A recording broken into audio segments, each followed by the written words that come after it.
the agency confronts a dire situation, a looming threat posed by the Azure Messenger's bomb capable of devastating Yokohama. The enigmatic client challenges the agency to disarm the bomb before sundown, pledging dire consequences if they fail, risking the agency's reputation and the safety of the city. Fukuzawa, the agency's leader, issues a critical mission to save Yokohama, identify the Azure Messenger, and safeguard their honor. Kunikita collaborates with Rokuzo, seeking to trace the bomb-building equipment, while Dazai spends time with Sasaki. However, Kunikita and Atsushi interrupt to update Dazai on their investigations. Seeking insights, Dazai seeks Nobuko's opinion on the Azure Messenger's identity, leading to the suspicion that the figure might be linked to the notorious Azure King. As the agency scrambles, receiving information from Ranpo about the bomb's location in a fishing tackle store in Negishi, the team mobilizes. Kunikita and Atsushi are contacted by Rokuzo and Ranpo, divulging the bomb's presence at a former Defense Force facility. Meanwhile, Fukuzawa delivers distressing news to Dazai about the cabbie's demise. Racing against time, the team converges on the defense facility, only to face a sudden ambush. Amidst the chaos, Kunikita confronts assailants while facing an ability user. Struggling against the opponent, Kunikita's efforts are hindered when the key to the transmitter is destroyed. Simultaneously, Dazai and Atsushi encounter a formidable adversary. With physical combat proving futile and Kunikita trapped, a daring plan is set in motion. Dazai and Kunikita swap places using a wire gun. Dazai neutralizes the user's ability, enabling Kunikita to vanquish the opponent. Employing his ability Dopo Poet, Kunikita recreates the release key and successfully disarms the bomb, averting catastrophe. However, the victory is overshadowed by personal revelations. Sasaki, encountered by Kunikita at the cemetery, discloses her tragic truth, admitting her significant other's demise. Dazai, contacting Kunikita at an abandoned hospital,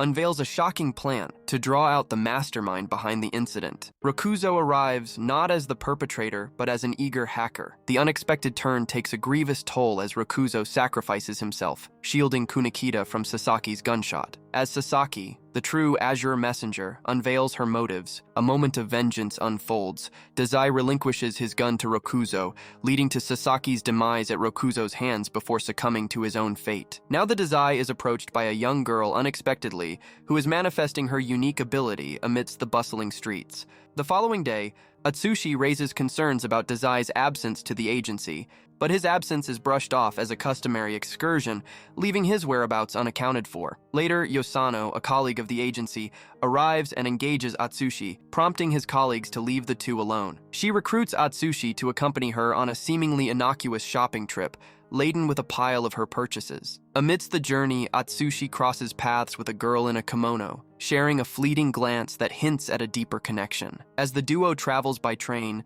Yosano cautions Atsushi about the dangers lurking at night, particularly the looming threat of surprise mafia assaults. Unexpectedly, the train conductor announces an experiment, leading to a shocking bombing incident that shatters the peaceful journey. In the aftermath, the conductor demands Atsushi's surrender, propelling him and Yosano into action to uncover the culprit and defuse the situation. Splitting up, Yosano encounters Motojiro Kaji, an individual affiliated with the Port Mafia, while Atsushi confronts the girl from earlier, identified as Kyoka Izumi, who wields a dangerous ability named Demon Snow and confesses to a chilling history of taking 35 lives within 6 months. Yosano finds herself repeatedly targeted in the bombing onslaught, teetering on the brink of demise. Simultaneously, Atsushi grapples with the overwhelming power of Kyoka's ability, contemplating the imminent danger faced by the passengers. Despite the formidable odds, Atsushi stands resolved to protect the innocent, displaying unwavering determination against his formidable adversary. The escalating chaos sees Yosano fighting back against Kai's attacks, utilizing her ability, Thou Shalt Not Die, to heal herself amid near-death experiences. Meanwhile, Atsushi taps into a fraction of his own ability, Beast Beneath the Moonlight, enabling him to defend against Demon Snow's onslaught. A tense confrontation between Atsushi and Kyoka ensues, revealing the bomb concealed within her kimono. scenario. In a desperate attempt to avert disaster, Atsushi discovers a remote detonator and attempts to deactivate the bomb, only to realize its unstoppable ticking. The shocking revelation by a voice on Kyoka's phone plunges them into a critical situation. Kyoka faces a chilling ultimatum to showcase the Port Mafia's formidable power by sacrificing herself. In a race against time, Kyoka makes a harrowing decision, hurling herself from the train. In a moment of breathtaking heroism, Atsushi activates his ability, seizing the bomb and rescuing Kyoka from the brink of catastrophe. At the agency's infirmary, Kunikida and Atsushi engage in a probing conversation with Kyoka, the former Port Mafia member. As they question her, she makes an unusual request for boiled tofu from Tachibana Temple, a seemingly trivial desire amidst the intense interrogation. Kyoka's voracious consumption of tofu leads to a heartfelt conversation, unveiling her recruitment by the Port Mafia due to her unique ability. Manipulated through her phone by the menacing Akutagawa, Kunikida, torn between duty and empathy, departs to report at the agency, leaving Atsushi to hand Kyoka over to the police. Despite his orders, Atsushi grapples with conflicting emotions, reluctant to surrender Kyoka without giving her a chance for redemption. Meanwhile, Dazai, the enigmatic former Port Mafia member now allied with the agency, faces a confrontational encounter with his former apprentice, Akutagawa. Amidst taunts and jibes, Dazai belittles Akutagawa's abilities, asserting the superiority of his new protege, provoking Akutagawa's fury. In a surprising turn of events, Atsushi embarks on an unintended journey with Kyoka, hesitating to fulfill his duty. The day transforms into an impromptu date around Yokohama, leading to a pivotal moment where Akutagawa's ruthless interference disrupts their fragile respite. Ambushed by Akutagawa and the Port Mafia, Atsushi falls victim to Rashomon's blade, leading to his capture while Kyoka is taken back to their base. Amidst the chaos, the agency, preoccupied with a ministry staff escort request, grapples with conflicting priorities. Tanizaki's report on Atsushi's abduction clashes with Kunikida and Ranpo's reasoning to prioritize their ongoing task. Tensions escalate until Fukuzawa intervenes, ordering the immediate retrieval of their captured member, cementing the importance of Atsushi's safety above all else. Simultaneously, Dazai, detained by the Port Mafia, encounters his former partner, Chuya Nakahara. Their volatile reunion escalates with Chuya demanding answers for Dazai's seemingly passive surrender, setting the stage for a brewing conflict. The agency mobilizes to locate Atsushi, with Rampo's perceptive deduction leading them to the realization of Atsushi's whereabouts on a vessel bound for the open sea. With the president's directive, Kunikida receives orders to retrieve Atsushi, igniting a race against time on the agency's high-speed vessel. The episode unfolds with a fierce battle between Dazai and Chuya, former partners now at odds. Chuya gains the upper hand effortlessly, questioning Dazai's reasons for allowing himself to be captured. In a surprising revelation, Dazai discloses his actions were to protect Atsushi, and he has planted a letter with potentially damaging information about the Mafia, deterring his own demise. Meanwhile, on a vessel, Atsushi finds himself confronted by the enigmatic Akutagawa and Kyoka, the former Port Mafia assassin. As Akutagawa's hostility grows, Atsushi becomes curious about the source of the mafioso's deep-seated hatred. Kyoka, attempting to intervene, faces Akutagawa's disdainful dismissal, urging her to continue with her lethal ability, Demon Snow. Kunikida manages to locate Atsushi, leading to a critical moment where he advises Atsushi to escape and abandon Kyoka. Despite the agency's philosophy of prioritizing their own, Atsushi, fueled by the belief in second chances, refuses to leave Kyoka behind. Determined to offer her a chance at redemption, Atsushi rushes to save her from impending danger, showcasing a compassionate resolve amidst the chaos. The narrative shifts to an intense showdown between Atsushi and Akutagawa, each unleashing their abilities in a relentless clash. Atsushi discovers a weakness in Akutagawa's formidable Rashomon, engaging in a high-stakes battle of strategy and resilience. Akutagawa's intense training with Dazai echoes in his animosity towards Atsushi, fueling their clash of ideals and abilities. Despite Akutagawa's relentless assaults, Atsushi's regenerative powers keep him in the fight. In a gripping turn of events, Atsushi breaks through Akutagawa's defenses,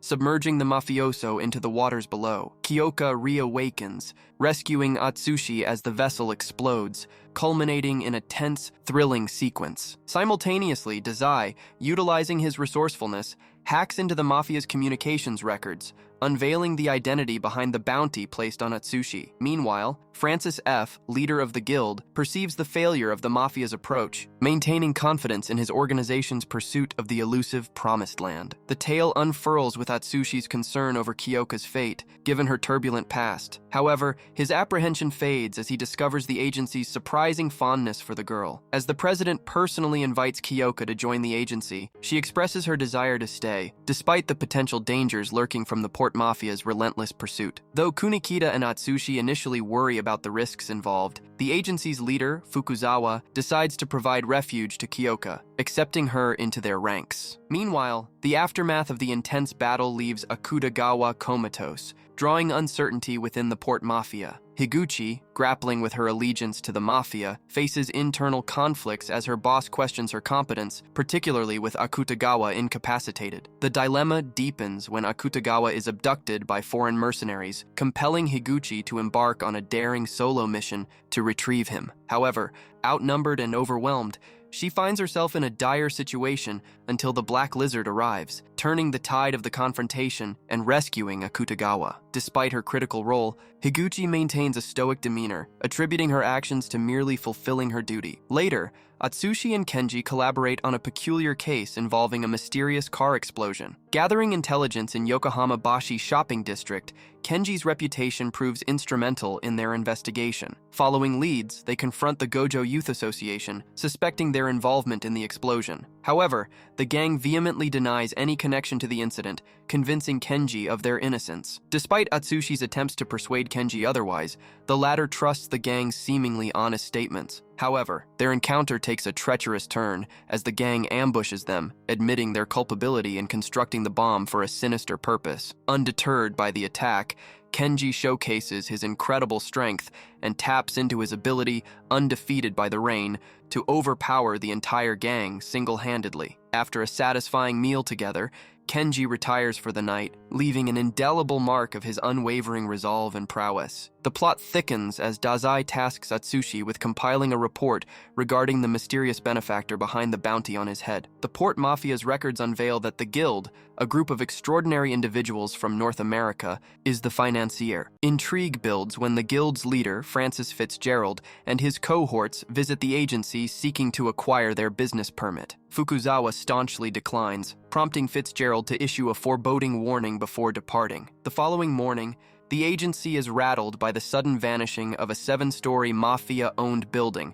seemingly the Guild's ominous response. Concern mounts as Kenji, who escorted the visitors, disappears along with Naomi. As Tanizaki, Atsushi, and Naomi's sister attempt to trace Kenji, a bizarre turn of events unfolds. They encounter Lucy M., an apprentice from the Guild, whose ability transports them to a mystical realm known as Anne's Room. Inside Anne's Room, Lucy explains their predicament. A gigantic doll-like creature named Anne challenges them to a high-stakes game. The rules stipulate that hostages can only be freed if someone can manipulate the situation to open a black door. As Tanizaki is ensnared, Atsushi valiantly attempts to outmaneuver Anne, but her formidable strength seems insurmountable. Desperate for a solution, Atsushi grapples with the seemingly unsolvable puzzle until a mysterious doctor intervenes, offering strategic advice rooted in game theory. Encouraged by the doctor's counsel, Atsushi devises a daring plan, utilizing cunning tactics to outsmart Anne and secure freedom for his friends. A cunning ruse unfolds as Tanizaki and Atsushi collaborate to deceive Lucy,